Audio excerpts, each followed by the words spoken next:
Hi everyone, so today I want to swatch out these Uni Poscas that I got recently, and I can't wait to start playing around with them, but I do like to show you things when they're brand new when possible. And so there are 8 colors in this set, and I think it's called the Warm set, and you get pinks and reds and oranges and yellows in here, and that is probably my favorite color arrangement. So these are the 3M and they come in different nib sizes. Let me just get them out of the package. So the Uni Poscas, they come with different nib sizes. You can get very thick ones, you can get super fine ones, and the ones that these are, they are the bullet shaped nib, and the 3M goes from 0.9 to 1.3 widths, so that's millimeters. And so I'll just show you the couple that I already have. So I've got these 3, which is the 1M in light blue, light green and a white. So I can swatch these out in case you're watching and you're curious about these colors as well. And from the same size but a different pink, which doesn't come in this set, is this gorgeous light pink.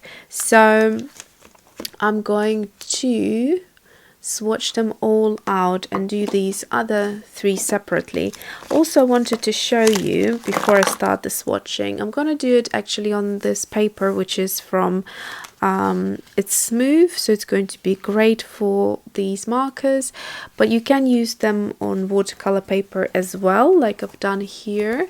So this is Khadi Papers, and I've done the light pink on top of watercolor, and it works beautifully. Has that opaque milky look to it, which no other marker does, and that's why I got this other set, which the colors are beautiful, so can't wait to play with them. Okay, so to begin with, like I said, this is the smooth paper, and it's from the Dylusions Journal. And I think that's all you need to know for now, and I'm going to go ahead and start swatching them. I'll probably do it as in the order that they were arranged in the box. So when you have a brand new Posca marker, it will have a white nib, and all you need to do is just first of all shake it up really well, and then you're going to push a few times and check if there is any of the pigment starting to come down. When you start seeing anything at the top here, that's when you should stop pushing and let it happen. So I can see now pigment coming out. I hope you can too. There we go.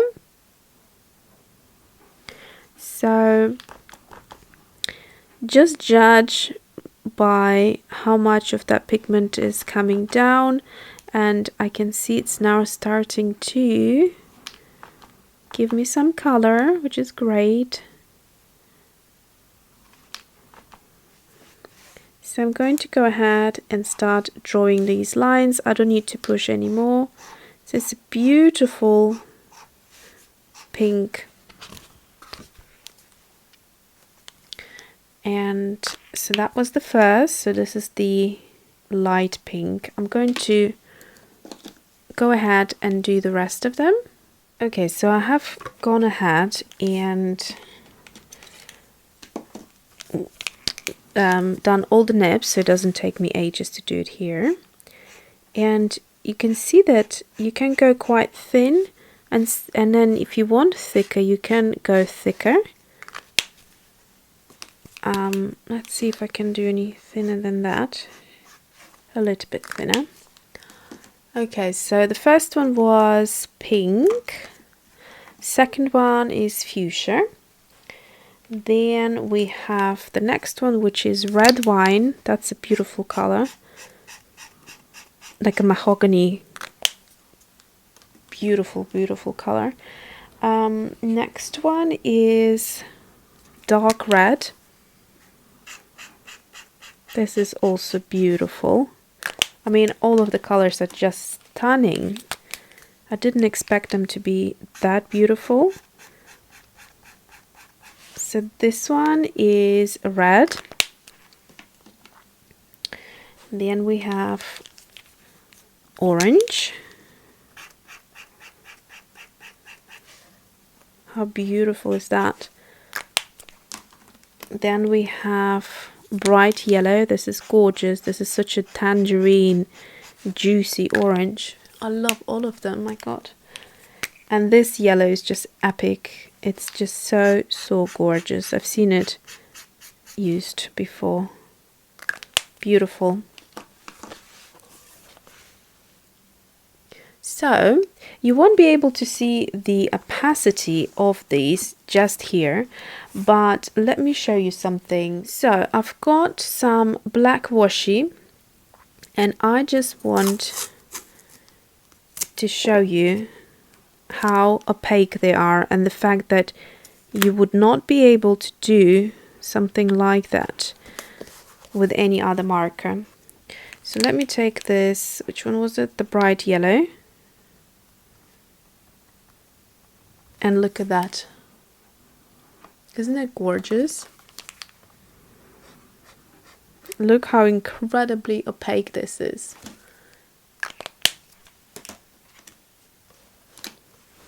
Actually, while I was, let me do the yellow as well. And maybe this red, I think that red would look so good on here. There you go. They all look like they're almost glowing. I mean, where on earth could you find something like this? So you could, you know, create your own washi design with these, really. This is a bit dark, so it won't show up as well, but you can still see. So that is how beautiful they are. I also wanted to show you the pink. The light pink, so I'm going to go here. So this one I used quite a few times, and the line seems to be a little bit thicker now, so that could be maybe because of using it a lot. Then this green, so this is now the fine line, you can see, so this is the 1M. Beautiful color, very kind of minty. And then I have this one, which is the light blue. Always give them a shake before using. So if you get this like a milky line, that just means that the pigment probably has settled inside.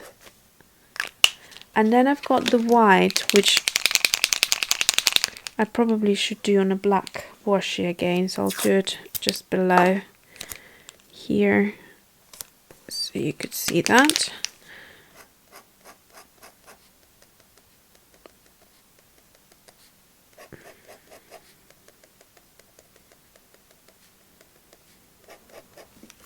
So there you go, that's the white one, and that's how pretty these colors are. So on paper it's hard to see how very opaque and luscious they are, but if you wanted to add them to like watercolor, you can totally do that. I have titled them now, so if you want to have a quick overview, you can pause it and have a look.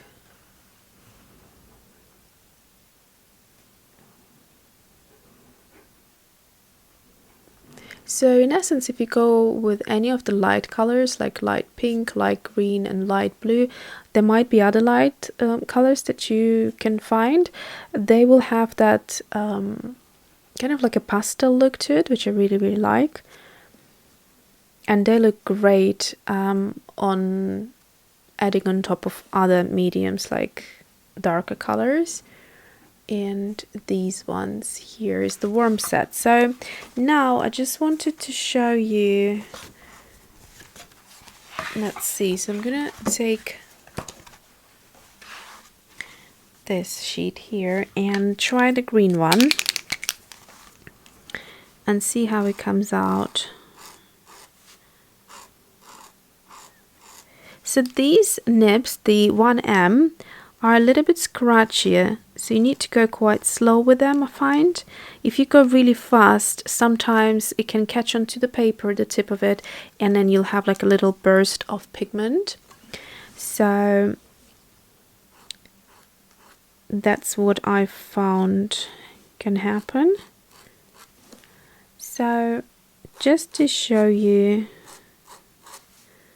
what this green looks on top of a, you can see the darker the color, the more it comes through. I'll give you a little close-up in a second. And even if the color is light underneath, you still will see it and looks really pretty, but you can play around with it.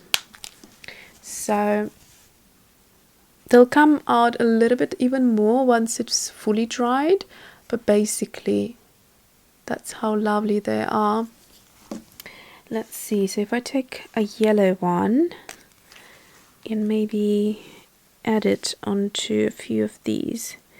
Wow, that's just gorgeous. So that's like instant whimsical detail added to your art journals. You don't even need to do anything, you can just literally doodle with them. Look how beautiful this is.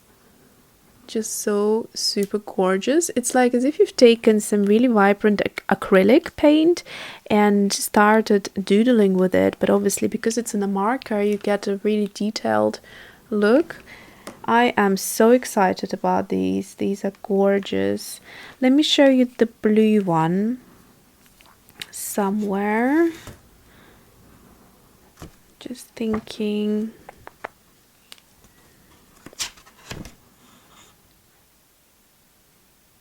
Maybe I'll do the blue one in here. So I'm just going to wait for this to dry a little bit because it is a little bit wet.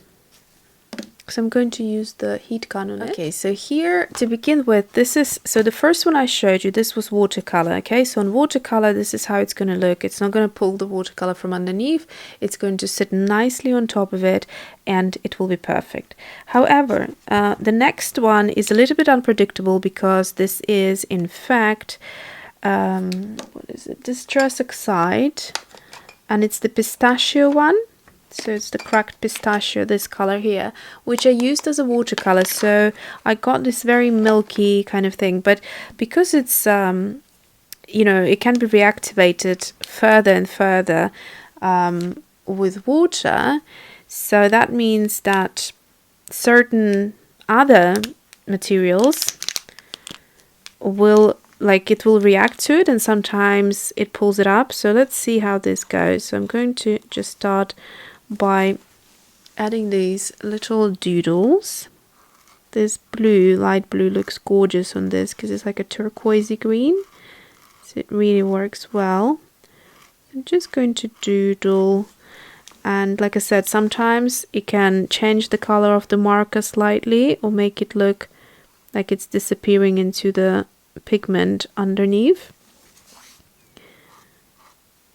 if it's reactivated, especially if you do it like soon after, so the distress ink is relatively freshly applied. But so far so good. Keeping in mind it's a light color that's on the as a base, the pistachio one, the cracked pistachio, so it's not a dark color. So just wanted to show you that you can still see this marker even on something milky like that. So the detail is not as crisp because it is slightly reactivating, but nonetheless it has added this beautiful blue pattern, so you can really work and get to know this medium, these markers, and see how they work, and you can create something a little bit softer with just addition of a little bit of color, or you can, you know, go to town and create something as luscious and bright as this. So I absolutely love these markers. It's been a while since I purchased any kind of you know, color related art supplies. I think the last ones that I purchased quite a few were the Distress Oxides actually, and these are the latest ones, and I am super excited, just as much actually as I was about the Oxides, and still am. So yeah, I will leave the link below for you for the colors if I can find. So all of those that I have, these 3 little ones, this light pink, and this set if you're interested. And yeah, I hope you found this quite useful, and thanks for watching, and see you soon.